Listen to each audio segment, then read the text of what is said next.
Olá, seja bem-vinda e bem-vindo ao meu canal.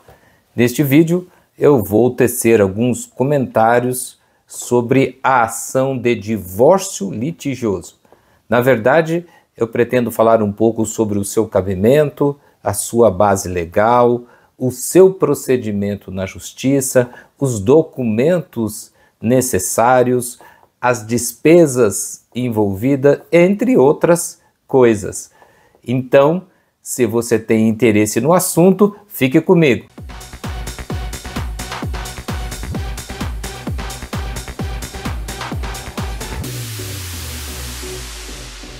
As informações que eu vou prestar neste vídeo vêm do meu livro Prática no Processo Civil. Eu tenho um capítulo aqui, um dos capítulos mais antigos do livro, a respeito justamente dessa ação, divórcio litigioso. E esse capítulo é dividido em vários itens, né? Do cabimento, da base legal, do foro competente, das provas, dos documentos necessários, das despesas, enfim, tudo isso está aqui nesse capítulo do meu livro. E eu então vou comentar rapidamente, obviamente, cada um desses itens. A ação de divórcio litigioso cabe quando não há um acordo entre os cônjuges para fazer o divórcio consensual. Ou seja, uma das partes, né, ali um dos cônjuges não quer mais o casamento, deseja se separar, deseja acabar com aquele vínculo matrimonial. E não há acordo como eu disse, não há acordo com o outro, porque claro que a melhor forma de pôr fim ao casamento é justamente o divórcio consensual, né? Em que as partes sentam, se reúnem, definem de comum acordo ali os itens do divórcio e procuram a justiça apenas para homologar. Mas, infelizmente, nem sempre isso é possível, por várias razões. O casal, normalmente quando um casamento está acabando, né, o casal está ali em pé de guerra. Houve traição, houve agressão, enfim, há decepção de um dos lados ou de ambos os lados e o casal não consegue sentar e fazer um acordo para pôr fim ao casamento. Como regularizar o estado civil é um direito, né, de todo cidadão, ninguém pode ser obrigado a ficar casado, então se não há um acordo, a pessoa então pode unilateralmente, né, sem a concordância, sem a ajuda do outro cônjuge, pode procurar a justiça para obter o seu divórcio. E se faz isso através desta ação, né, ação de divórcio litigioso. Então a legitimidade para essa ação é de um dos cônjuges, né? Qualquer um deles pode procurar a justiça. Obviamente, tem que contratar um advogado. É necessário estar representado por um advogado ou por um defensor público, então se você não pode pagar por um advogado, você pode procurar a Defensoria Pública. E outro aspecto importante é que para obter o divórcio, você não precisa declarar os motivos. Então, assim, você não precisa dizer, olha, eu quero o divórcio porque ele me foi infiel, quero o divórcio porque ele me agrediu, quero o divórcio por isso ou por aquilo. Não é necessário declarar os seus motivos. Se trata de um direito em que não cabe contestação, né? Um direito potestativo, então não pode ser negado. Então, para obter o divórcio, você não precisa dizer para a justiça porque você quer. Você só tem que dizer o quê? Que você quer o divórcio, você não quer mais estar casado. E para isso, você vai usar dessa ação. Não precisa dizer os motivos e a lei não põe assim nenhuma exigência legal. Não tem que estar, já teve no passado, né? Você só podia pedir o divórcio depois de 2, 3 anos, 5 anos, depois diminuiu para 2 anos, que você estivesse separado de fato. Ou depois de que você tivesse obtido a separação judicial, né? O antigo desquite. Hoje em dia não há mais nenhuma exigência. Basta o quê? Que você queira. Não quero mais estar casado. E isso, na minha opinião, é justo, né? Era absurdo que antigamente se exigisse daquele cônjuge que quisesse o divórcio, que ele acusasse o outro, né? Isso dificultava. Eu cheguei a pegar no começo da minha advocacia, quando eu comecei a advogar, essa fase em que a gente tinha que acusar a outra parte de alguma coisa para obter o divórcio. E isso hoje, como eu disse, não é mais necessário. Basta querer. Não precisa declarar o motivo, não há exigências especiais, basta que você queira. Não havendo acordo, então você vai procurar de forma unilateral por meio da ação de divórcio litigioso. Os requisitos da petição inicial da ação de divórcio estão lá no artigo 319 do CPC, né, que dá lá os requisitos gerais de qualquer petição inicial, e também existem lá algumas questões específicas em relação à ação de divórcio no artigo 693 a 699 do mesmo CPC, né, do mesmo Código de Processo Civil. Eu não vou aqui detalhar os requisitos, porque se você é estudante de direito ou advogado, é fácil para você lá consultar o código. E se você não é, eu tenho certeza que você não está interessado. Então, basta que você saiba que é necessário, claro, fazer o pedido. Quero me divorciar. Tem que haver um pedido nesse sentido. E você também tem, diz a lei, que discutir, obviamente, desde que seja pertinente, você tem que discutir o quê? A questão da guarda dos filhos, a questão das visitas, daquele, né? Se um deles ficar com a guarda, mesmo no caso, eu ia dizer guarda unilateral, mas mesmo no caso da guarda compartilhada, normalmente fica como residência oficial dos filhos menores, fica com um dos cônjuges, ex-cônjuges agora, né? Então, assim, precisa discutir também o direito de visitas daquele que não ficou como residência oficial dos filhos. É necessário também discutir a pensão alimentícia, normalmente pensão alimentícia para os filhos, mas também se pode discutir pensão alimentícia para um dos cônjuges, aquele que necessita, né?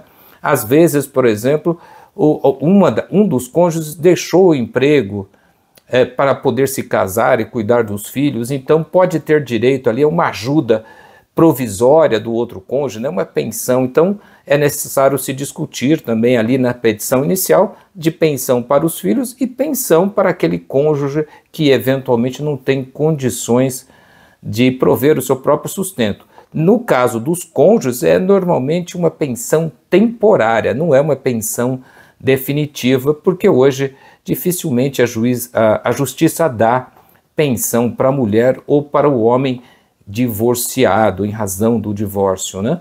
Então, além dessas questões, tem que discutir também sobre o patrimônio, tem que colocar lá na petição uma proposta, dizer qual é o patrimônio ativo e passivo do casal, né? Quais são os bens que aquele casal tem e quais são as dívidas que esse casal tem.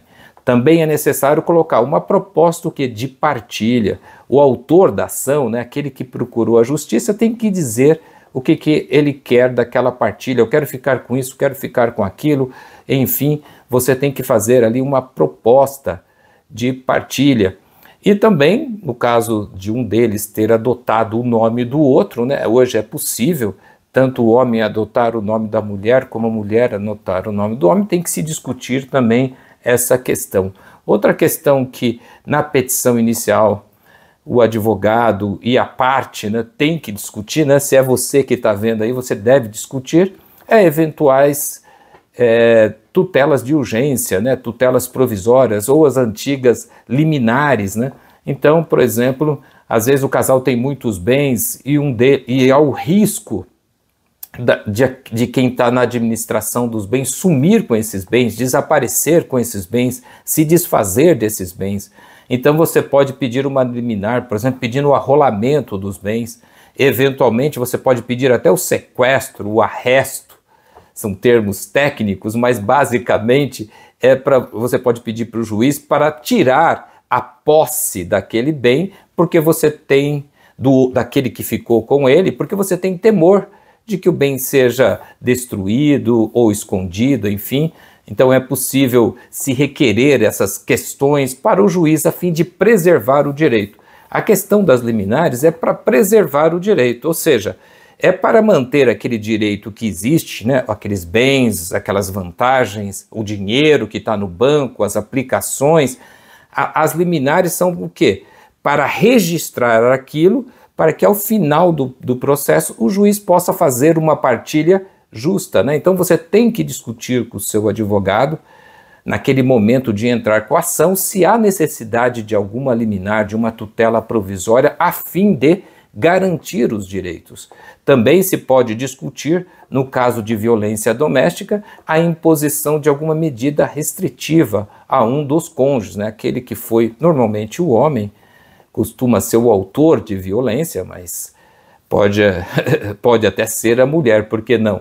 Então, assim, se tem que conversar sobre eventual separação de corpos, né? Você pode pedir, no caso de violência, para que o juiz coloque o cônjuge para fora de casa, para que retire aquele autor da violência do lar conjugal. Você pode pedir a guarda, liminarmente a guarda dos filhos, em razão de algum fator particular aí do seu caso, né? Às vezes você fica com medo que o pai ou a mãe vai fugir com as crianças, né? Às vezes a mãe pega as crianças e se muda para um outro estado, enfim, se há esse temor, você tem que, nesse momento, discutir com o seu advogado, para tomar as providências. Eu vejo aqui no meu canal muita gente se lamentando, a mulher se mudou, o cara escondeu os bens, sacou dinheiro. Eu vejo muita gente se lamentando, mas não toma o cuidado de discutir. Então essa é uma das razões que eu estou aqui gravando esse vídeo, né, para te alertar que essas questões têm que ser discutidas logo no começo. Você tem que conversar com o seu advogado. Olha, eu tenho medo que ele saque o dinheiro da poupança. Olha, eu tenho medo que ela se mude lá para outro estado, a família dela é lá não sei da onde, enfim, eu tenho medo dela ir embora com os meus filhos sem autorização judicial. Então você deve discutir logo ali no começo estas questões para não se lamentar depois, né? Lembrando que homens e mulheres têm absolutamente os mesmos direitos em relação aos filhos. Então nenhum deles pode, por exemplo, se ausentar ali da cidade onde eles moram para outro lugar sem antes obter uma autorização judicial.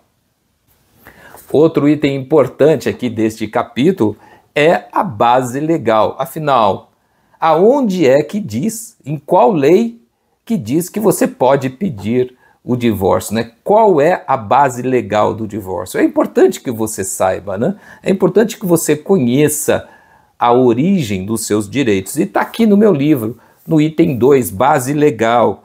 O direito de pedir o divórcio, né? O que dá esse direito de pedir o divórcio está lá na Constituição Federal. Está lá na Constituição. Artigo 226, parágrafo 6º, diz que o casamento termina pelo divórcio. Então está lá a base legal do divórcio. Registra, depois aproveita e procura aí no Google, dá uma lida nesse artigo para que você então conheça a base legal do divórcio. Outro item importante que tem aqui no meu livro é o procedimento. Como é que a ação de divórcio ocorre? Como é que ela acontece na justiça, né?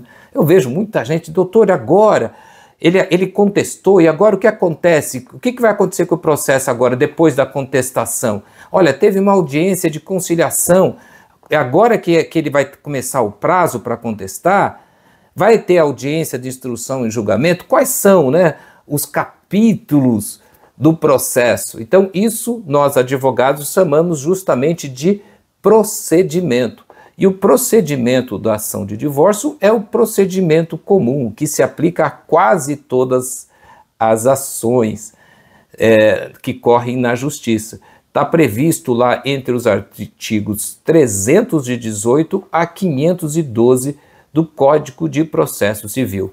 Toda ação de divórcio começa, obviamente, com a petição inicial. Normalmente, depois da petição inicial, o juiz recebe essa petição inicial, verifica se ela está feita de acordo com a lei, né? O juiz pode mandar o advogado emendar, isso costuma atrasar muito, viu? Tem advogado que comete erros na petição inicial, aí o juiz recebe e fala, doutor, faltou isso, faltou aquilo, o juiz manda emendar e fica esse vai e volta, às vezes demora 2, 3 meses, só nesse vai e volta a pessoa não sabe por que o processo dela não anda. Não anda porque o seu advogado errou na petição inicial. Mas o advogado distribui a ação, né?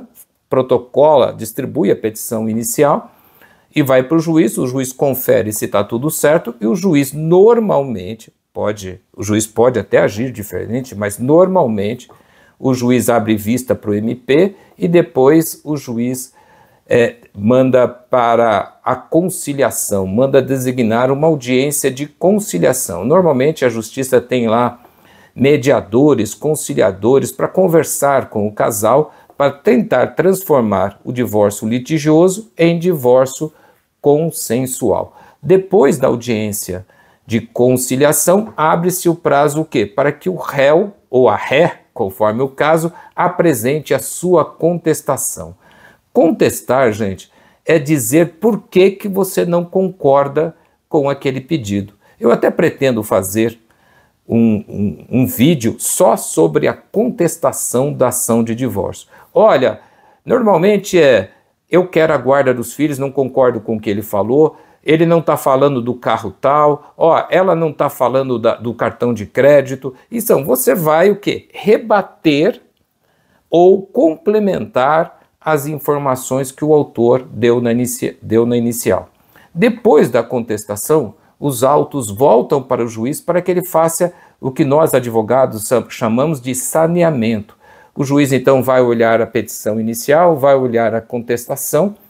Obviamente que dependendo do que houve na contestação, até acabei pulando um item aqui, dependendo do que a contestação tratar, existe ainda a réplica, né?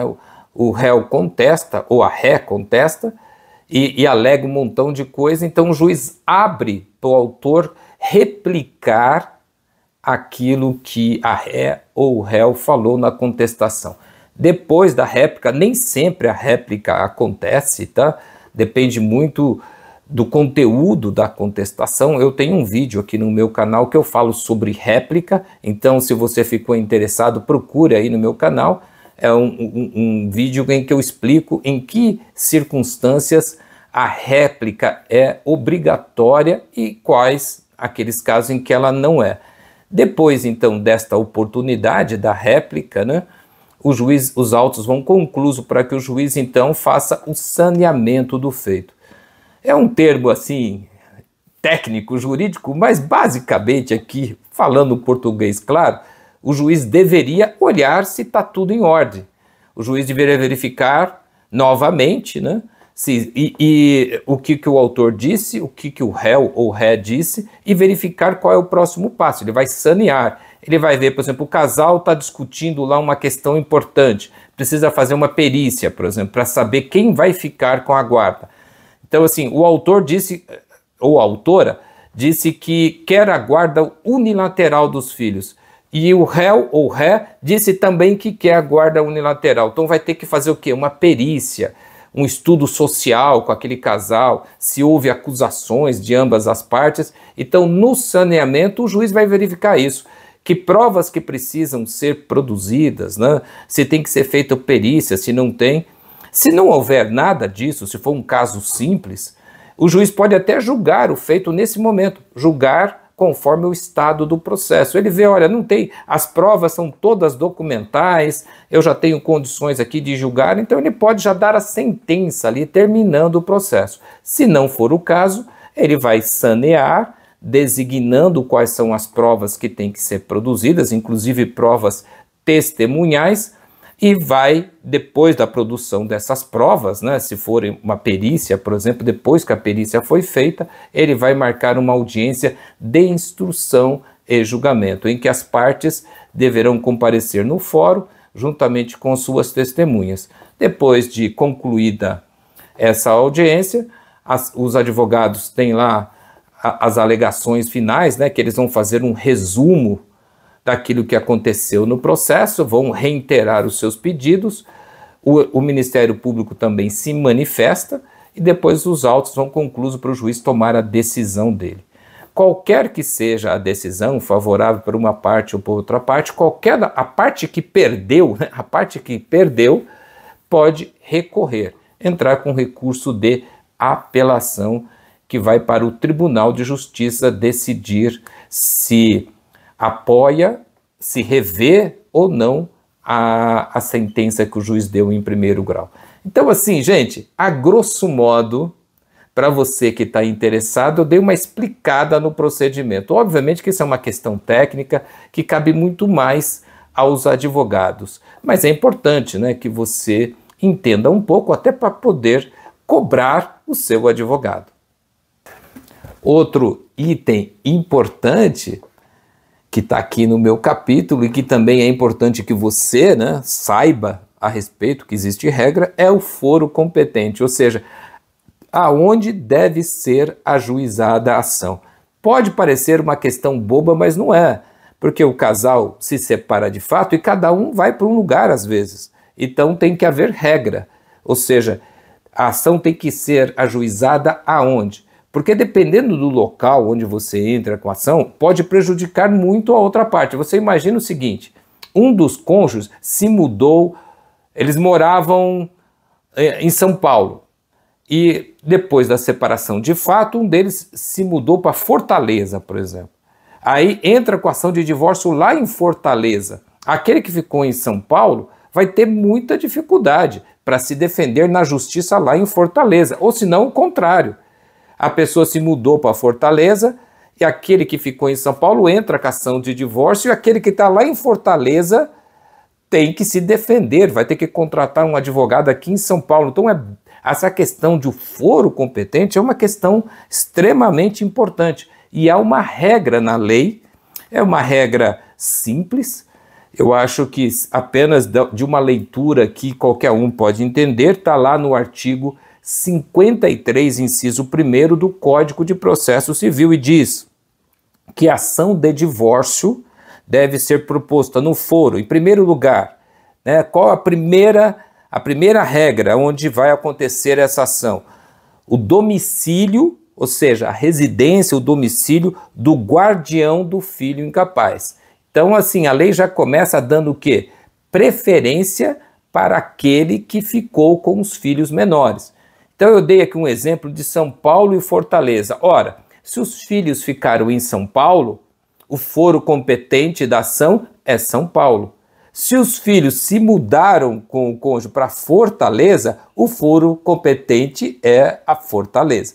Então, essa é a primeira regrinha. Tem filhos menores? Aonde tiver os filhos, é o foro competente. Primeiro, a regrinha. Segunda regrinha, do último domicílio do casal, caso não haja filhos incapazes. Então, se não houver filhos, o último domicílio. Então, por exemplo, no exemplo que eu dei, eles moravam em São Paulo, não é? Então, aí um deles se mudou para Fortaleza e eles não têm filhos menores, o foro competente é o de São Paulo, que é o último domicílio do casal, é onde eles moravam, e faz todo sentido, né? Se eles moravam em São Paulo, nada mais justo de que a ação de divórcio tenha que ser aqui em São Paulo. Essa é a segunda regrinha. A terceira regrinha, do domicílio do réu, da residência do réu. Ou seja, se nenhuma das partes residir no antigo domicílio do casal, claro. Então, assim, eles moravam em São Paulo. Um mudou para Fortaleza e o outro mudou para o Rio de Janeiro. Não é isso? Então, nenhum deles mora mais em São Paulo. Depois da separação, um foi para o Rio e o outro foi para Fortaleza. Então, e não tem filhos pequenos, filhos menores. Então, aonde vai ser a ação? Olha, a ação vai ser no domicílio do réu. O réu é aquele que é acionado. Vamos dizer, então, que aquele que se mudou para o Rio de Janeiro é que tenha interesse no divórcio, né? Aquele que está no Rio é que quer entrar com o divórcio. Então, ele é o autor e aquele que está em Fortaleza é o réu. Então, a ação deverá ser proposta em Fortaleza, tá bom? Então, é assim que funciona. Essa é a terceira regrinha.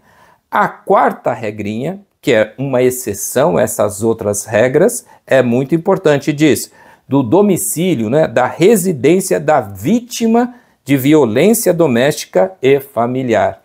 Então, se uma das partes, né, foi vítima, normalmente a mulher, foi vítima de violência doméstica ou familiar, ela tem o direito de entrar com a ação onde reside. Isso, obviamente, é para facilitar a vida daquela pessoa que foi vítima de violência doméstica.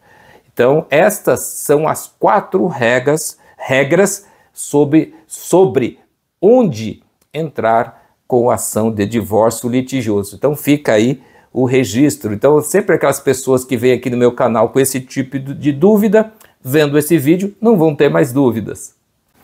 Um outro item que faz assim muito sucesso aqui no meu livro, eu acho que porque ele auxilia, né, o estudante do direito, o advogado, a entender o problema com que ele está lidando. Nem sempre, viu, gente, é fácil para o advogado, para o estudante de direito entender o problema, né? A minha vida toda, trabalhei com muitos estagiários, e às vezes o estagiário, que é o estudante de direito, não sabia o que perguntar para o cliente, né? Aquilo que é importante saber. Então, quando você está cuidando de uma ação de divórcio litigioso, você tem que saber o que é importante você perguntar para o seu cliente. E eu coloquei, então, aqui um item sobre estas questões que devem ser discutidas. Eu vou ler algumas aqui apenas para registro, porque eu acho que mesmo que você não seja nem advogado, nem estudante de direito, você vai gostar de saber sobre essas questões, para saber até se o seu advogado está perguntando tudo o que é importante. A primeira aqui, o casal está separado de fato? Há quanto tempo? Afinal de contas, às vezes você quer se divorciar, mas ainda estão morando juntos. Há filhos? Quem ficará com a guarda? Como ficará o direito de visitas? Deseja a fixação de pensão alimentícia? E se a pessoa deseja, por quê? Quais as razões? E se tem doença, se tem algum problema, tem que pedir o laudo médico, tem que pedir comprovante de despesas. Quais são os custos? Não basta dizer que quer pensão para os filhos, né? Tem que ver quais são os custos envolvidos. Às vezes os filhos fazem inglês, faz natação, enfim, às vezes tem uma das crianças é doente e precisa fazer tratamento. Então é necessário conversar sobre isso. Não basta dizer, tem lá um filho, 2 filhos, mas tem que saber quais são os custos, quais são as despesas.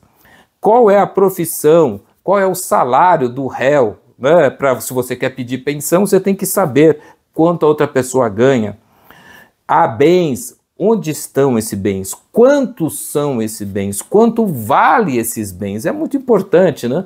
Então, tem que conversar. Há débitos em aberto? Quais? É importante não só perguntar se há débitos, mas procurar obter o quê? Um extrato atualizado do valor do débito. Então, assim, se tem cartão de crédito, precisa da fatura do cartão de crédito do mês que o casal se separou. Se há financiamentos em aberto, você tem que ir no banco, tem que ir na financeira e conseguir um extrato atualizado a respeito do saldo devedor, para poder o quê? Discutir a partilha desse débito. E, obviamente, a questão do nome e a questão da pensão alimentícia também para um dos cônjuges. Tem que conversar sobre isso. Então, assim, é importante, né, que o advogado não esqueça de perguntar sobre todas as questões que são relevantes naquele caso em particular. Outro item importante ligado à ação de divórcio são os documentos necessários, né? Quais são os documentos que devem ser levados à justiça? Além, eu não vou dar aqui uma lista completa, mas tem aqui no meu livro, mas vou citar os mais importantes aqui rapidamente. Além dos documentos pessoais, né? O RG, o CPF, que pode vir de uma CNH, comprovante de residência, é sempre bom pedir, certidão de casamento, de preferência atualizada, para mostrar para o juiz que o casal de fato está casado naquele momento, né? Às vezes casais que ficaram muito tempo separados, ficaram ausentes, né? Eu já cuidei de divórcio de pessoas que estavam separadas de fato há 15 anos, há 20 anos. Então, nesses casos, é importante apresentar uma certidão de casamento atualizada. Por quê?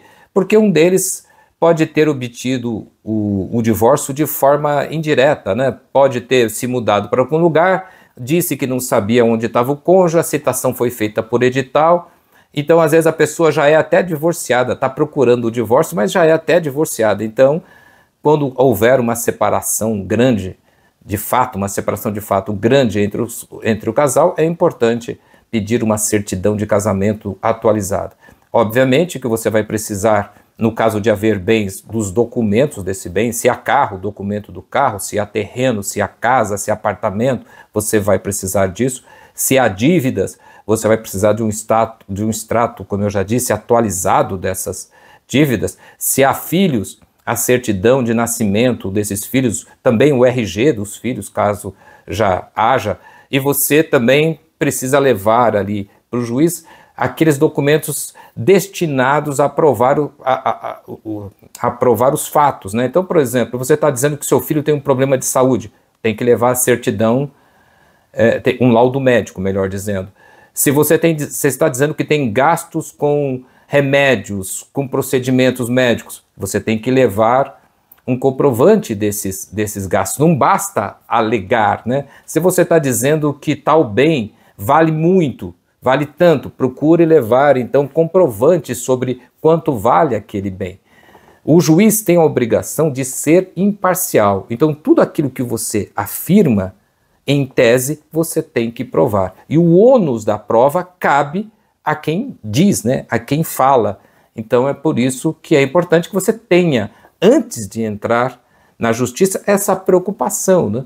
De fazer prova daquilo que você está alegando, daquilo que você está dizendo. É importante que você produza essas provas. E além desses documentos todos, dependendo da situação, também um rol de testemunha, nome, endereço e profissão, o número do telefone e até dos documentos, se for possível obter, daquelas testemunhas que você quer que o juiz escute para comprovar algum fato. Às vezes, por exemplo, o pai é autônomo e você não tem documentos a respeito, o cara é muito discreto, então você pode arrolar testemunhas que vão declarar que conhecem, que sabem que ele tem isso ou isso, que ele ganha tanto, enfim, ou qualquer outra circunstância, violência doméstica, então também pode ser provada eventualmente por testemunhas. Então, se for necessário fazer provas por meio de testemunhas, você tem que apresentar também o rol de testemunhas, tá bom? Essa é uma lista, assim, porque é difícil falar assim em abstrato, em teoria, sem conhecer o caso. Se você fez todas aquelas perguntas, né, que eu já comentei aqui, você vai ter uma noção dos documentos que você tem que juntar. Como eu disse, tudo que o autor alega, ele tem que provar, e aqueles fatos que têm que ser provados por documentos, né, os documentos, gente, têm que ser juntados na petição inicial. O autor, ele não pode juntar documentos a hora que ele quer no processo, tá? Existem regras que tem que ser cumprida, senão o processo virava uma bagunça, né? Um fala uma coisa, junta, aí vai o outro falar outra e fica aquela bagunça. Não, você vai entrar com o processo de divórcio litigioso, você tem que, com a petição inicial, já juntar todos os documentos. Então você tem que discutir isso com o seu advogado, né? Conversar com o seu advogado. Então, doutor, então como é que a gente vai provar isso? Como é que nós vamos provar aquilo, etc. Porque se você perder a oportunidade, depois pode ser tarde demais. Outro item importante desse meu capítulo é a questão envolvendo as despesas do processo. A justiça, gente, em tese, não é gratuita. Então, assim, o autor tem que, ao entrar com a ação, recolher as despesas, que normalmente são a taxa da justiça, né? A justiça cobra uma porcentagem do valor envolvido, né? Então, se tem lá uma casa, se tem apartamento, se tem terreno, se você está pedindo pensão, enfim, há uma série de regras, né? Essa é uma questão muito técnica, está lá no artigo 291 e 292 do CPC, então eu não vou me alongar, porque os advogados que estão me vendo sabem de como isso funciona, mas o processo, como eu disse, não é gratuito, então você pode, ao entrar com uma ação de divórcio litigioso, você pode ser obrigado a recolher as custas do processo, que envolve, como eu disse, a taxa da justiça e mais as despesas. Por exemplo, pode haver despesas para se citar o réu, né? Você tem que citar por carta precatória, tem todo um custo. Você tem que citar por edital, tem todo um custo. Então, assim, esse é um item importante antes de entrar com a ação. Discutir com o seu advogado quais serão os custos desse processo e como é que você vai fazer o pagamento desses custos. Outro item importante desse capítulo, e que eu gosto muito, até porque os meus livros são livros de prática, tá? Eu não gosto muito da teoria do direito, eu gosto da prática do direito. Eu gosto de saber como é que o direito ocorre na prática da vida das pessoas. Então eu tenho um item aqui que é o último item do capítulo, o penúltimo item, né? Porque depois ainda tem os modelos, que diz assim, das dicas e observações gerais. Eu dou aqui uma série de dicas e observações gerais para os advogados e também pode ser interessante para você, né? Eu não vou ler todas aqui, mas vou ler aqui uma ou outra dessas dicas que eu dou para os advogados. Eu começo assim: o advogado deve ter cuidado de juntar aos autos prova quanto aos valores de mercado dos bens do casal, a fim de facilitar a sua regularização após o divórcio nos cartórios, Receita Federal e banco. Isso de fato é muito importante, mesmo porque às vezes a partilha não é feita de forma meio a meio, né? Então pode haver necessidade de se recolher impostos por causa de, quando há uma partilha desigual, existe uma doação de um casal para outro, pode haver pagamento. Então é importante que você tenha ali prova, né, desses valores. Normalmente em relação aos bens imóveis a gente junta ali um carnezinho do IPTU que tem lá o valor venal, o jornal do carro. Enfim, é importante que você não só alegue que tal coisa vale isso ou vale aquilo. Então, estou aqui fazendo esse alerta. Outro alerta aqui é nas comarcas, né, nos fóruns em que haja organizado vara da família, a petição inicial deve ser endereçada para a vara da família. Outro alerta que eu faço aqui: o advogado deve, sempre que possível, evitar na petição inicial detalhar questões pessoais do casal, que normalmente provocam o acirramento dos ânimos, dificultando o futuro. Tem muito advogado que gosta, né, de lavar roupa suja na petição inicial. Olha, contando detalhes da vida do casal. A mulher chegou em casa e encontrou o marido fazendo sexo com o melhor amigo. Eu já vi um caso desse. Pô, isso é tão pessoal e não é relevante para a causa. Não é relevante. Como eu expliquei lá no começo, não interessa os motivos pelos quais você quer o divórcio. A lei não pede isso. Você só deve informar os motivos quando for relevante para a causa. Às vezes, por exemplo, você quer lutar pela guarda unilateral. Aí você quer dizer, por exemplo, que o pai é traficante, ou que a mãe é traficante, ou que a mãe é prostituta, enfim, que ela não tem qualificação para cuidar dos filhos. Enfim, você só deve informar essas questões pessoais se for relevante para a causa. Essa aqui é uma outra, tem várias aqui, várias observações, você não deixe de procurar e ler, mas aqui uma que eu acho interessante também de mencionar: em casos excepcionais em que há comprovadamente gravíssima humilhação ou desastrosa consequência, pode a parte interessada acumular, ou seja, pode fazer um pedido, mesmo na ação de divórcio, um pedido de indenização por danos morais em razão de infidelidade do cônjuge.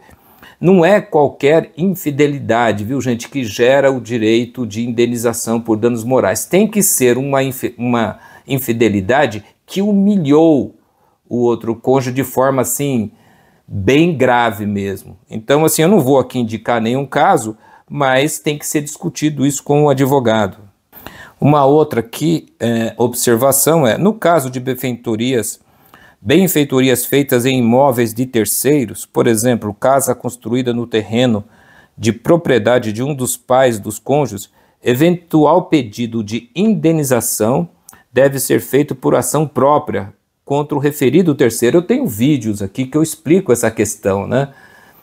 Tem pessoas assim que acham que vão discutir a indenização nesses casos no próprio processo de divórcio. Não, porque quando você faz uma benfeitoria, você constrói uma casa, por exemplo, na casa do sogro, o sogro é que tem que te indenizar, não o cônjuge, porque é uma coisa acessória que está no principal, e o principal não pertence ao seu cônjuge, pertence ao sogro. Ele tem que, é do sogro que você tem que pedir indenização, e isso não é feito no divórcio. Eu tenho vídeos aqui no meu canal explicando, se você tem interesse, procura. Bom, tem outras aqui, mas eu só queria citar algumas porque eu acho que esse é um item importante. E além dessas observações, tem modelos, você vai encontrar. Eu fui defensor público durante quase 30 anos, eu fiz literalmente milhares de ações de divórcio, tenho muita experiência e tenho aqui no meu livro alguns modelos. Não é esses modelos que você encontra na internet, não, qualquer modelinho, não. São modelos baseados em casos reais, feitos por uma pessoa, que sou eu no caso, reconhecidamente qualificada. O meu livro é um dos livros de prática, se é que não é o maior livro de prática mais vendido no meio jurídico, adotado por muitas faculdades, isso porque eu tenho muita experiência no assunto. Então, você, se comprar o livro, tem acesso ao modelo e você pode, inclusive, baixar o modelo e editar e adotar o meu modelo para as suas causas, que eu tenho certeza que vai te ajudar muito. Bem, é isso que eu tinha, algumas das coisas que eu tinha que dizer, é que eu fiz um resumão.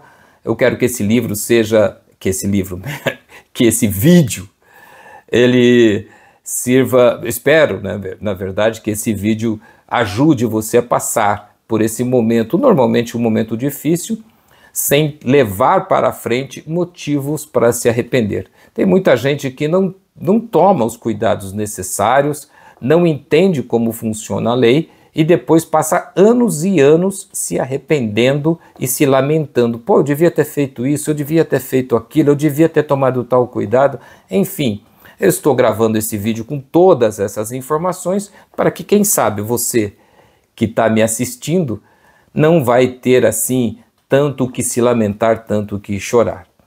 Agora, se você ficou comigo até o final, nesse longo vídeo, e olha que eu só abordei algumas questões, né? No capítulo tem muito mais informações, eu falo sobre contestação, eu falo sobre provas, enfim, há outras questões que eu trato, o valor da causa, que é uma questão bem técnica, mas não interessa para a maioria das pessoas. Então, se você ficou curioso, não deixe de adquirir o livro.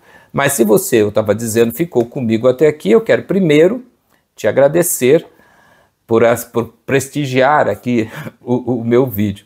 Em segundo lugar, eu espero que você tenha gostado e espero então que você se manifeste, né? Deixa aqui o seu like e se você tem alguma dúvida específica que você gostaria de me perguntar, use aí a seção de comentários para deixar lá a sua dúvida e eu vou responder. Quem sabe até gravar um vídeo sobre a sua dúvida explicando o assunto, tá bom? Então, como eu estava dizendo, espero que você apoie o meu canal, deixando o seu like nesse vídeo, se inscrevendo se é que você ainda não é inscrito e comentando e compartilhando esse vídeo com amigos e familiares que têm interesse no assunto. Tá bom? Até então o próximo vídeo.